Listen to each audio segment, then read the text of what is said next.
Alright guys, how you doing this week? It's Mr. Abyss once again, and I'm here to bring you this week's review for the latest episode, episode 10 of My Hero Academia. We start the episode out where we left it last time. The heroes have invaded the villain's fortress. This moment shows us where the group of villains are in comparison to pro heroes. Much like how the students are facing against real villains, up until now they hadn't been much of a match. I mean, there's a world of difference between a pro and an amateur. Same thing goes for the villains and the heroes. The moment these villains show up, it's done. Everyone's subdued. Everyone's trapped. They've got Bakugo. It's done. All Might wants to do is find out where All for One is. But the moment he mentions them, you see the warp gate start to appear around the different villains. This is one of All for One's abilities. Now, if y'all haven't been paying attention, All for One's ability is the ability to take any quirk that he sees. It doesn't matter. The only one that I know that has an immunity towards it is One for All. They'll actually explain what's going on there and why that happens a little later after this arc. Now, not only can he steal, his ability is OP as shit. All Might versus All for One is just, we'll get into this. We'll get into this later. Let's continue on with the episode. I was going to go off on a rant, which I will go off on in a little bit. The warp gates start to appear and end up surrounding all the different villains that are restrained at the moment, as well as Bakugo himself. Not only does All for One get the villains out of there, other warp gates open, releasing Nomu into the facility also. As well, which we find out when the wood quirk guy screams for Endeavor's help, Nomus are appearing down there with the police and Endeavor as well. So someone this villain is super smart. He's been playing, he's what Shigaraki needs to become eventually. Like I keep on reiterating, this is the formula, not the formula, but this is the theme of what's going on. It's not about All Might. It's not about All for One. It's about Shigaraki and Midoriya. And them and their growth together. You can even see it in the relationship between All for One and Shigaraki. Their relationships, at least the way they care for their pupils, it's about the same. Honestly, he really cares for Shigaraki. You know, his reasons for doing that may be a little bit darker than a lot darker than All for Might, but it's still there. You get a cool scene after this where All Might standing on they broke through the wall, so he's standing in the hole in the wall looking down at the streets where the Nomu have appeared. And Endeavor's just taking them out one by one. But one thing I want to note is, and he even says it in a little bit, it's half of Todoroki's quirk. So it's kind of like he has a mana pool. And the more he uses this fire, the more the pool's going to lessen and lessen and lessen. So having to deal with multiple entities and having to, he's really got to burn these fuckers for them to go away. So he's having to use a lot of his ability consecutively, over and over and over and over. And he even mentions that y'all are really pushing my quirk here. But All Might, their relationship, he wanted to be number one. All Might is number one. So All Might looks down on him, he's like, you tired yet? You sure you can handle this? To which Endeavor looks up to him and tells him, yeah, bitch, I got this. You go handle what you got. I'll take care of it here. And it's cool because All Might, no matter what their relationship to each other is, he acknowledged Endeavor is number two. If there's anyone that you want to handle this, it's Endeavor. And this gives All Might the confidence he needs to leave this situation to Endeavor and to be able to go on and take care of what he knows is coming. I just wanted to bring up that when it showed the title, Symbol of Peace, I got chills because what this episode has been leading up to, the reason it's called Symbol of Peace, you're going to learn next week, and I just get chills from it already. Now, as I was talking earlier about All for One's quirk, not only can he steal every single quirk he comes across, it's even cool he has that scene with Best Jeanist, and he's analyzing Best Jeanist's quirk because Jeanist survived. This was supposed to wipe everybody out. Instead, Best Jeanist is still alive, as well as every single other hero that was with him, because he used his ability to manipulate the clothing that they're wearing to help them escape the damage. But he's still really messed up. All for One even notices the only reason this quirk is even worth anything, really, is because Best Jeanist has put in the time to be able to increase his manipulation of the quirk, his expertise with the quirk, how long he's been a pro hero. It's one of those instances where it's more about how much of a pro Best Jeanist is versus how powerful his quirk is. So he knows, there's no reason for me to steal this. Even if I gave it to Shigaraki, he would have to take time to learn how to use it, make it his own quirk. No, it's not going to work for his personality. Screw it. And he just nearly kills Best Jeanist. Now, this is all scary and well and good, right? Oh man, this guy can steal quirks and use them for himself. But no. It's so much worse than that. Not only can you take quirks, you can stack your quirks. If you go around and you find, okay, remember Muscle Quirk guy? Let's see if we find 4 guys in this city that have a power quirk. All for One goes out there, finds those 4 quirk guys, takes that quirk, and that quirk. Takes them all together, and now he has the ability to stack on 4 power quirks on top of each other. And I don't know if there's a limit to how many things he can stack. It seems like it's effortless for him. I mean, he's just analyzing, I got this one. There's a quadruple stack on this one. I think I'll save this one. I like it. From what I can tell, there's really no upper limit to how many quirks he can have and how many different variances he can get. Essentially, when him and All Might fight, it's raw brute force power speed versus the same thing with much more versatility. We switch back to Midoriya, Iida, Kaminari, Yaoyorozu, who are hiding behind a wall so that praying. You look at their faces. I mean, that's true and utter terror. I think Yaoyorozu and Midoriya are so scared they're about to start throwing up, and they're just trying to hold it in. I guess that's what's happening. That's pretty damn terrified, but they're not wrong. Midoriya either has amazing willpower or is very stupid, and we know he's not stupid because you can see the tactics he uses. His willpower forces him beyond that fear. The situation is still the situation. He was here to come get Bakugo, and now Bakugo's surrounded by every single one of the original villains, as well as All for One. And he's trying to push himself to get over there and to help, because Bakugo needs some help. He's about to lose his friend again. And once again, Iida saves the day. If Midoriya would have went out there, it was over for every single one of them. Iida, the moment he notices Midoriya's foot move, he reaches out, grabs his shirt, stares him in the eyes without saying a word, stopping Midoriya in his tracks. I mean, you can see in Iida's eyes, pretty much what he was saying is, you piece of shit, don't you move from this spot. Because you're going to die, and I'm going to die, he's going to die, and she's going to die. This is above and beyond anything that we are right now. And he's not wrong. With that, you have the appearance of All Might. And it's what we've been waiting for. The showdown of One for All versus All for One. He goes straight in at All for One. All for One grabs both of his hands, is able to stop the attack, and push All Might back. And now here's where you get showing the power of All for One's ability to stack his quirks. All Might goes in for a punch, and before he's able to get there, he's blasted back, stronger than anything we've ever seen All Might get hit by. All Might flies through the city, a huge chunk of it's erased, and All for One says to himself that I've got this coil quirk, kind of like a guy from One Piece, plus a propulsion quirk, and then a kinetic quirk stacked 4 times, and then a 4-stack strength quirk. I mean, it's insane. It kind of shows you how strong All Might is, where he's at this weak of a level. And this guy's still got to stack 9 different things on top of each other to even be able to push him away. Once again, it's versatility versus pure and utter unstoppable strength. And I'm really liking the juxtaposition of All Might and Midoriya, or All Might and Midoriya, and then All for One and Shigaraki that they keep on doing. Just showing the audience that yes, these are villains, but their relationship is still kind of the same as All Might and Midoriya's. This is his pupil. He the reasons may be dark. We haven't been shown them yet, but the reasons may be dark and twisted, but he cares for his pupil and the chaos that his pupil can create. He wants to grow him. Shigaraki's like a plant for him. He wants to nurture this plant. He wants to grow it. He wants the kid to become as powerful as possible so he can continue this war.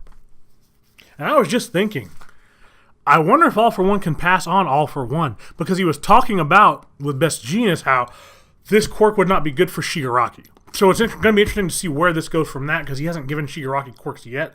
Maybe Shigaraki was quirkless, and that's how he got his disintegration quirk. Who knows? We'll find out.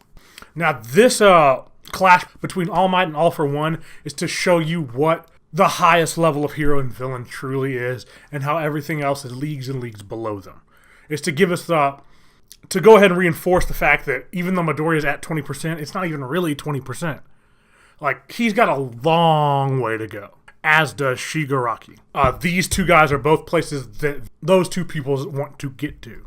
After their exchange, when All Might gets blown away, you get a moment where All For One is talking to the other villains of the Villain Association. I don't know if it's I'm just going to say Villain Association because I think that's from One Punch Man, and it keeps popping in my head, so I'm just going to go with it. He's talking to the members of this Villain Association, and he's telling them that, yes, I can get you out of here, but my quirk does not work. My warp quirk does not work like Kurogiri's. I can send you from here to somewhere far away from me, but it's not going to be able to...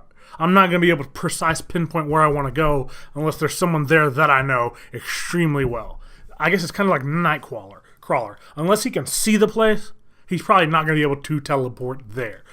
What would be better is Kurogiri's quirk, which is just a warp gate that sends you to the other side of the warp gate, wherever that is. But what he does is Kurogiri dead? Like, I know he's knocked out, but those things coming out of All For One's hands just stab him. And they look very painful, and his body's moving in weird, contorted ways. But the other guys really don't seem to worry about it, so I guess Kurogiri's fine. Now, before All For One can get everybody out of there, All Might makes his return. We notice All For One takes off in the air, All For One takes off in the air. He's got a flying quirk, too. Now, as he goes to engage All Might, he tells Shigaraki that you have so much room to grow, as if he's saying to his pupil, hey, I'm probably not going to make it out of this. Both masters came in a state that is not anywhere near their prime. Neither one of them, no matter how much All For One wants to pretend like he's this powerful and he can just handle All Might, he's in just as bad a shape as All Might. Neither one of them should be fighting, but it seems like a proper end to him against All Might. A proper end.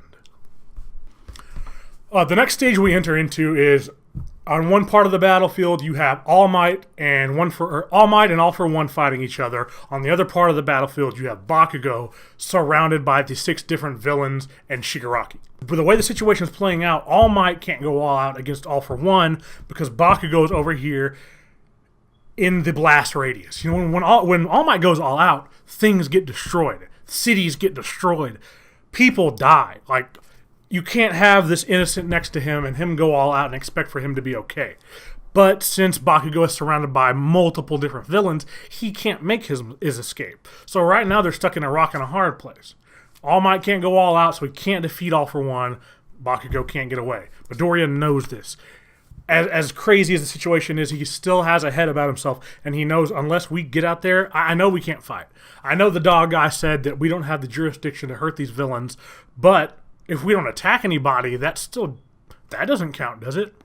So he comes up with a rather ingenious plan. So what Midoriya does, after he tells the plan to the other members, Kaminari,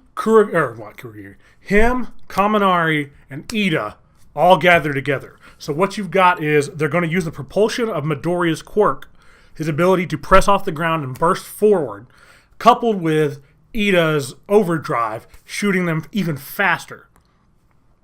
Now, the moment they take off and the villains notice them, all eyes are going to go towards Midoriya and his group.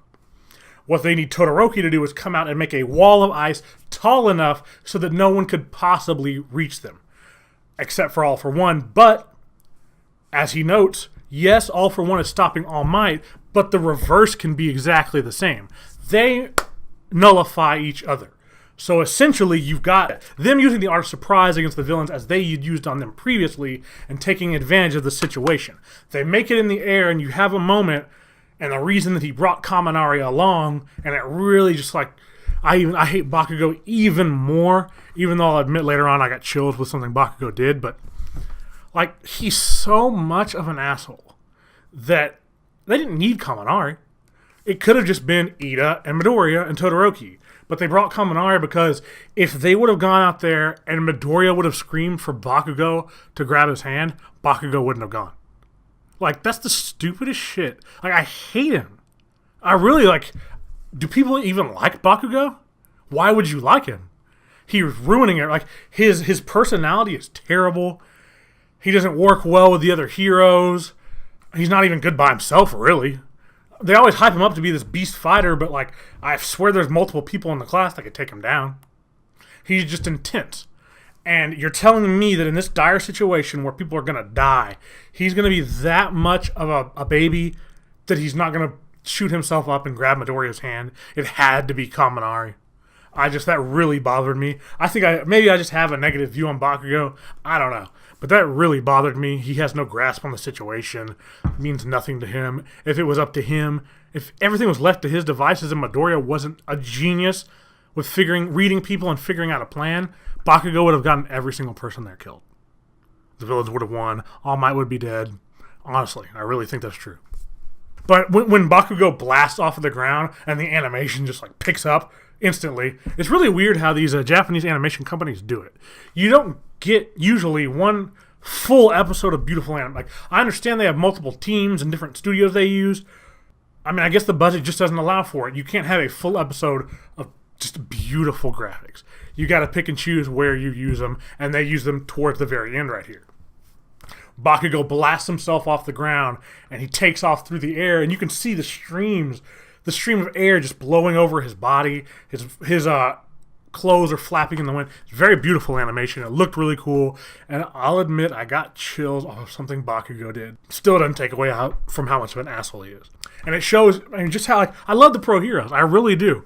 As they're flying through the air, the group of villains notice it. All the attention is on Midoriya, Ida, and Kaminari and Bakugo, which also gives Yaoyorozu and Todoroki the chance to escape.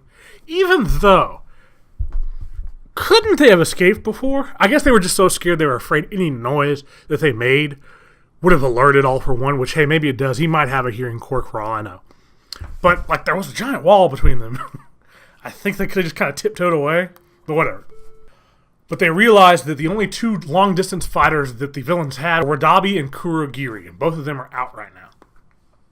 So what they decide to do is Magna uses his magnetism to give them a certain magnetism and propel the magician towards Bakugo and the group. But you have Mount Lady, who is still slightly conscious and noticing what's going on. And I like her. We don't really know too much about her yet, but I like her personality mixed with the ability to make her this giant. It's a very, what would you say, not feminine ability, but it's given to a female and she uses it well and it's awesome. I love powerful female characters. Seriously, it's my favorite thing in any anime that I come across. The more strong-willed the female, the better the character. But she blows up to size at just the opportune time to have the magician run into her face. And at the speed that he was getting propelled, it was like a little bullet hitting her face. She was bleeding, and the last thing she says before she passes out is, "Your mission is to get him out of here. Go, you brats." And now we have All For One versus One For All, with backup being Gran Torino. It's the fight we've been waiting for. They had to set everything up so that All Might would even be able to put his full force forward.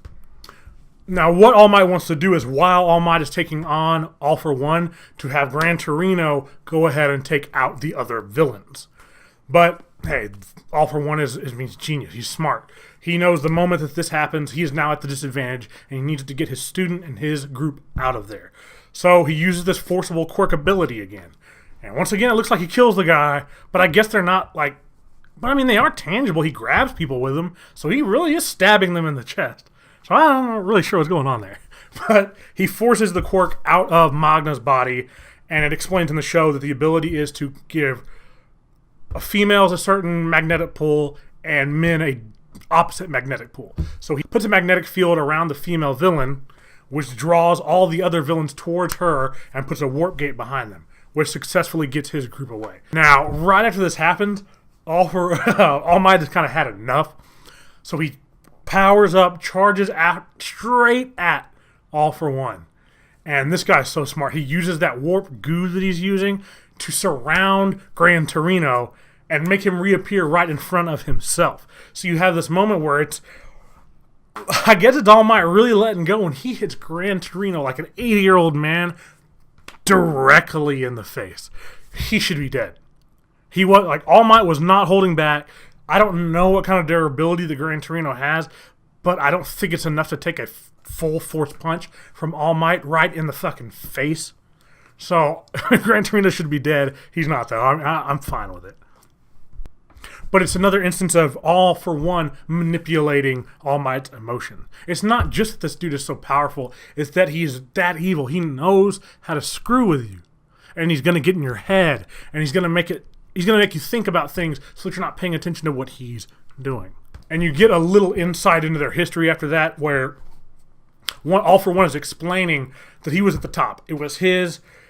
He had this goal, and he had all these subordinates and, I guess, friends to him and people that he worked with. And All Might came, took all of them out. Every single person that he knew and loved, I guess. To him, All Might is the supreme villain. It's this really cool, like, the creator is making us try to figure out, like, he's blurring the lines between hero and villain. It's all perspective. To them, they're the heroes. They're doing what they need to do, and this force shows up, and it keeps on stopping them. And it's hurting their friends, and it's taking out all their allies. And all he wants to do is get rid of All Might. It's just all about the perspective. All Might goes in and grabs Gran Torino with one hand, cocks back for another punch, and All for One uses his propulsion ability once again. But instead of get blown away, All Might stands there, and the blood's flying out of his mouth, and he has to take the full force brunt of this attack. Because behind him, once again, and the villain's smart, he knows this, he has to protect these people. It's not just that All Might has to fight All for One. It's that he has to fight him, protect these people, get these other people away, get those people up there. I mean, he's in 8 different places at once, but he needs to be just right here. And this pisses All Might off to no end. From what he explains, this is All for One's MO. This is what he does. He puts you in a situation where all the odds are stacked against you. He's not going to show up unless he's pretty sure he's going to win. Or at the least that he has multiple advantages pointing in his favor. It's like the art of war. Like if you have to go fight someone on their territory, at least be completely prepared before you go and do it. Better to fight us where we want them to fight them, but if you got to fight them there, be ready. And he was. And this anger pushes him beyond what he needs to be doing. There's blood flying out of his mouth. He's almost at his limit, and he uses his abilities to summon one more powerful blow. Charges right at All for One, and even All for One knows, shit, this is it. He grabs his hand before One for All can do the propulsion again, grips it with all of his strength. Looks like he's about to break All for One's arm. All for One even says, as the fist is coming towards him, that it's over. There's not. After I take a full force blunt hit from from All Might, I also am probably going to be nearly out of this fight. Like I said earlier, neither of them are in the state that they need to be to face each other. But like a good villain should, this is exactly what he wanted. You get a quick flash of Gran Torino regaining consciousness, and you seeing the steam come off of All Might's body, pretty much signifying that his form is at its end. And as we know, there was just a slight burning ember of power inside of his body, not something that can be sustained forever. This is All Might's true and utter limit. And this is why I love him. Plus, I love the music they play anytime he's doing something. It's this orchestra, me so feel. It's going on in the background. It makes him seem so much more evil. But he just turns to All Might. He's taunting him as All Might's got his hand around his neck, telling him that the words he just said remind him of a day that he hasn't thought about in a while. And it was the day that he murdered the user of One for All before All Might. And with that, we had the end of the episode. That was a good episode. But it gets way better from there. The next episode is the one. That's where, you see the repercussions of everything that has been going on. And honestly, in my personal opinion, all seasons before this and all the events were leading up to this singular moment. This was All for One's plan all along, as well as Shigaraki's. They want to turn the populace, never forget this, they want to turn the populace on the heroes. They want them to lose faith in them, to lose the belief that they can even do anything. And what's the best way to do that? I know, but I'm not going to spoil anything. I will see y'all next week because I can't wait for the reveals that are coming. Bye-bye.